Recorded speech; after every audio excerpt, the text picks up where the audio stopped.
The good dog myth honestly isn't even about your dog. That's the bottom line. It's not even about your dog. It's about performance, control, optics. And when it comes down to it, it's always about ego. It's always about what, your dog's performance out in public, how that reflects on you. Today on the podcast, we are talking about the good dog myth and why it's hurting you and your relationship with your dog. I'm excited to bust this myth wide open. Let's get into it. Ready to have a calm and peaceful life with your dog without the stress of those fear-based behaviors? Hi, I'm Tracy, and I've been there, overwhelmed by all the conflicting dog training advice and unsure of what to do next. But now I help dog lovers like you simplify your life with your dog by building confidence naturally, fostering trust, and addressing those fear-based challenges. So, if you're ready, stop chopping those chicken wieners and let's get to it. Well, hello, my dog-loving friends. It's Tracy. Welcome to Beyond Obedience, the podcast. I am so glad that you are here. If you are new to the Beyond Obedience podcast, welcome. Take a seat. Get weird with me. You're already regretting it and backing out of the room. You're like an introvert like me. You've entered into the room. You made sure that you knew where the exit was at all times so that you could sneak out where no one's looking. All right. A little bit about me. Freaky little introvert. All right. Today, I wanted to talk about I don't know if it's a hot topic, but I just want to talk about the myth of the good dog, right? This idea of what constitutes a quote unquote good dog. Now, full disclosure, I still use the hashtag just good dogs. I did it as a way to shield myself from the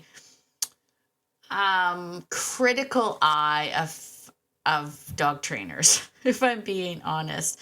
Because if you don't know this about me, I was never one to be able to wow you with my dog's obedience skills. I don't have very obedient dogs. And I was the first person to come out and say that. One, because while all other dog trainers were out there doing their videos and their reels with their dogs, their well-trained dogs, showing them what they could do, and dogs sitting on place while you worked the other dog around them and all that stuff, I was like, oh, snap. I don't have those videos. I don't have those videos because my dogs weren't obedience trained.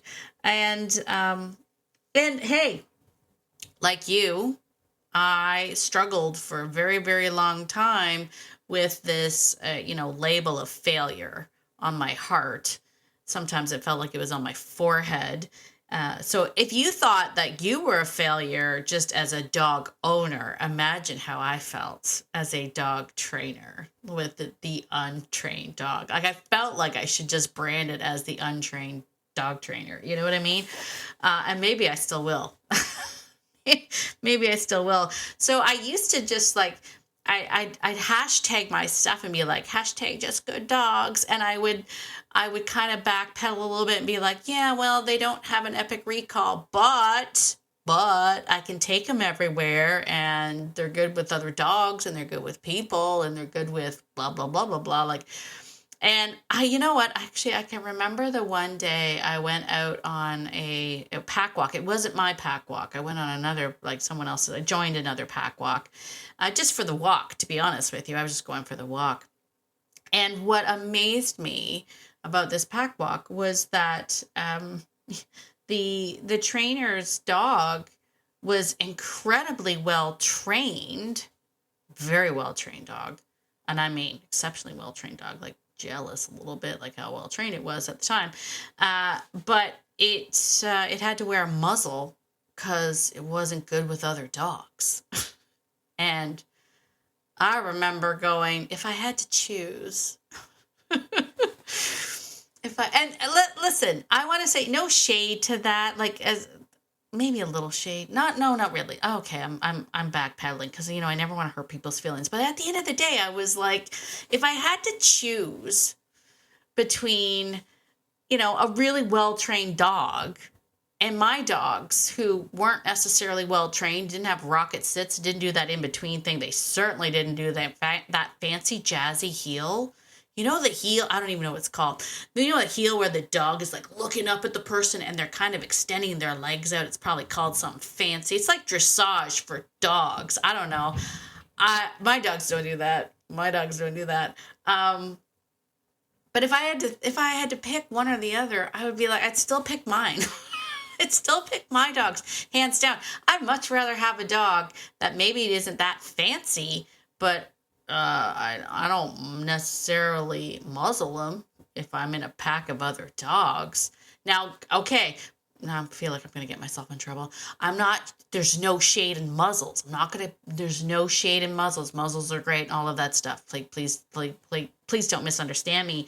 And she was being responsible and all that kind of stuff. I'm just saying that I think it started this opening up this idea that I didn't necessarily have to hide or feel ashamed or feel like I needed to justify my dogs versus the well-trained dog, because my dog still had value. And as a result, I still had value, and what I have to teach still has value.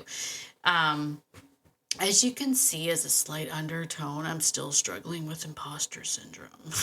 Because I still feel like I'm trying to defend it. And I will still use that hashtag because I do love it. Just good dogs. Just good dogs. But I want to say that there's the myth of the good dog, right? This week I'm going to be pulling back this week. Where'd that come from? This week. Today, I'm pulling back the curtain on what I call the good dog myth and where it comes from, how it shows up in our lives, and maybe what's quietly costing us and our dogs. Because I think that when we get sort of caught up in this idea of what a good dog is, and here's how you might be able to tell. If you find yourself saying things like, he should know better, or she should be over this by now, stuff like that, then I think you have a standard, a good dog myth standard that you're trying to live up to that is going to actually cause you to fall behind. Okay, so that's where that comes from. So let's just talk about that. Because I honestly, behind every one of those thoughts, right, there's this quiet, pressure to perform, to measure up, mold our dogs into something that they're not. And often, I'll tell you, we don't even realize that we're doing it. I don't think we do, until it starts to erode the very connection that we're trying to build. And we don't want that. So where do I think the myth comes from? I think just the obedience culture in itself. Like to way back in the day, this idea that good means quiet or still or compliant. And I always look at it that good seems to mean less doggy. Like we need you to be less of that. What you're doing, what you're being, who you are innately, you got to be less of that. That's what it means to be an obedient dog. Add on to that social media perfectionism. Right? Let's just talk about social media in general. Like social media makes us all feel less than, and our dogs aren't sheltered from that either. Right? We have this, the Instagram filter of perfection. What is that you can put that filter on your face that's like the natural makeup, and I'm like, oh well, there you are. It takes like 25 years off your face. We have that kind of thing.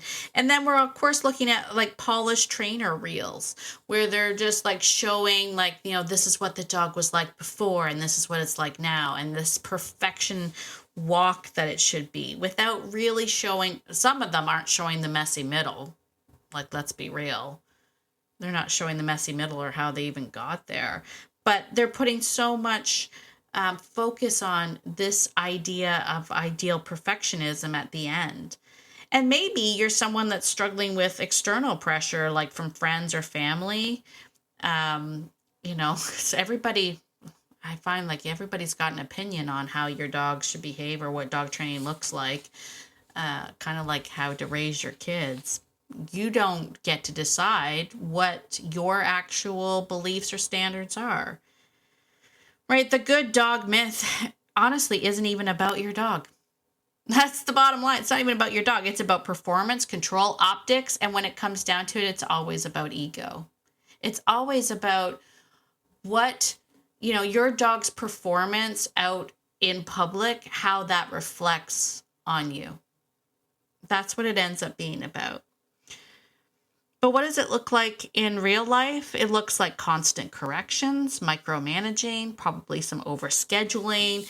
It also looks like a whole heap ton of guilt on you for not doing enough, for not being enough for your dog. It comes with some labeling of your dog instead of listening to the dog. And it's measuring success by behavior and not by trust or real connection.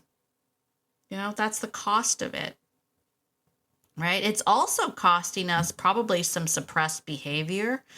And when we suppress one thing, it always ends up coming up somewhere else. I mentioned this a bunch of times, especially when I'm coaching clients, when they talk about, I just want to fix this one behavior.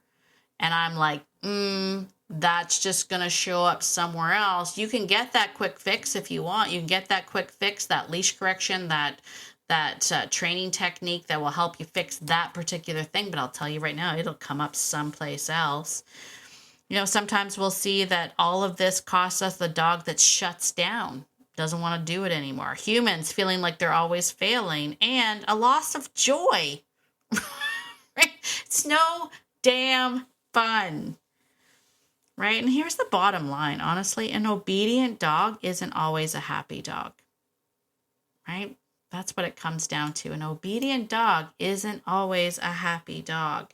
I wanted to share from a little story from inside the Fearless Framework student group. Somebody shared it recently, and it really hit me. She shared that she had realized that she had just been overscheduling her dog's life, right? With multiple walks and constant stimulation, this feeling like we constantly have to do everything.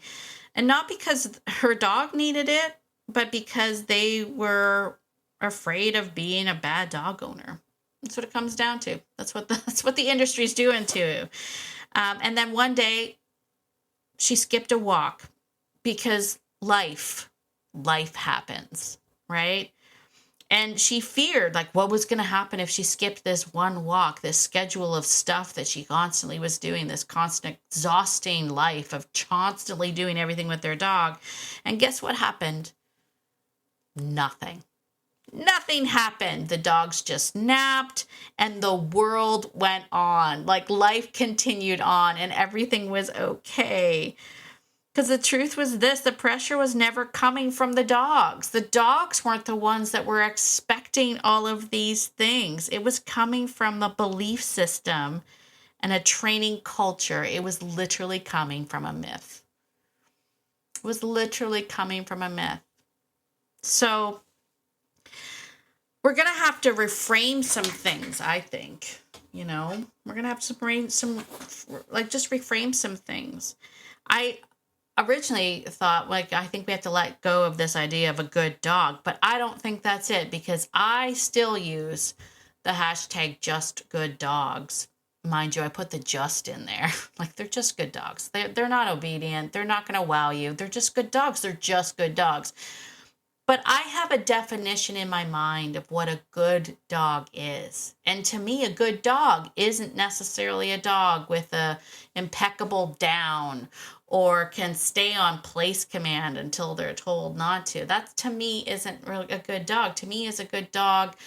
My version of a good dog is just that, a dog that is connected with me, a dog that I can take places, the dog that isn't going to be out searching and seeking for validation or not validation, entertainment or whatnot from everything around them. A good dog is a dog that, listens to my cues, but, doesn't necessarily have to do it as me barking commands all the time. So I think for you, maybe you just need to reframe what a good dog means to you. What's important to you, not what's important to what society thinks or what a dog trainer has told you. What's important to you? Just figure that out. right? And then trust and lower the bar for yourself. Lower the bar for yourself. And I will say, because I mentioned it, I think, in an earlier episode, if you're finding yourself overwhelmed or you're feeling like you have to do, just go back and anchor yourself in our partnership pillars. I mentioned them earlier, but I would say always, think about being authentic always. Just, you're a real human. These are real dogs. They're not show dogs. They're not, you're not trying to win obedience titles. You're not out there. These are just dogs you want to share your life with. You want to understand them. So remember to be authentic and allow your dog to be authentic. Dog first decisions, man, show up where they are. Think about the dog. Like, what's the dog want to do? And then, of course, always curiosity over correction. Remember those behaviors. Behaviors are not something we need to fix. It's a story to tell. And I think that's important. And if you can stop chasing the quote-unquote obedient dog myth, we can finally start seeing our dog, and that's where everything changes. So let me ask you, did that kind of hit home with you? Did that maybe give you a little, my hope for this episode is to give you a little bit of permission to just kind of let it go, shake it off, Sit down and figure out what it means. What does good dog mean to you? What does good dog look like to you? Now, I'm gonna say, because I think my last episode talked about like letting go of the idea of training. And some people did reach out and be like, but I like training. If you like training, that's great. But remember that dog decision first, okay? Dog first decision. Do the dog first. What does your dog want to do? What does your dog like to do? And hey, there's lots of dogs out there that do like training. They like doing the tricks. They like doing all of that. They do like it, but let's check in with them first, right? Train if you want to train, but figure out what works for you and for your dog. Stop chasing the ideal of other people's thoughts about what your dog should or shouldn't do. You know what I'm saying? You know what I'm saying? I don't know. That's just how I feel about it. I don't know. That's how I feel about it. But if it spoke to you, if you were like, yes, that's true, and you're thinking, I would like to rewrite what a partnership and living with my dog would look like, and you want some help with that, consider booking a call with me. Book a call with me. We can chat about it. We can talk about it. I'm always available to sit down and talk dog. I can talk dog with the best of them. Maybe you just want to, vent for a little bit. You can do that too. We can do that together. But either way, let me know. How did this hit for you? How did this land for you, I should say? Are you feeling the pull of the dog training myth of having what someone else's version of a good dog? If you are, let me know in the comments. If you like this episode, hey, can you do me a favor, actually, if you're on Apple, just scroll down and hit the 5 stars and then hit write a review and let me know. It really does help to push this podcast out to more and more dog lovers like you and me. And as always, my friend, get out there today and be the person that your dog thinks you are, because your dog thinks that you are amazing. And so do I. Have a fantastic day, and I will see you in the next episode. Bye for now.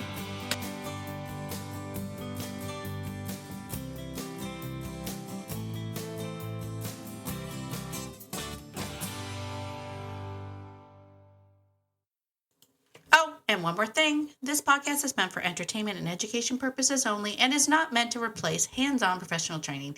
If you're really struggling with your dog, please reach out to a professional in your area. All right, I think that's it. Bye for now.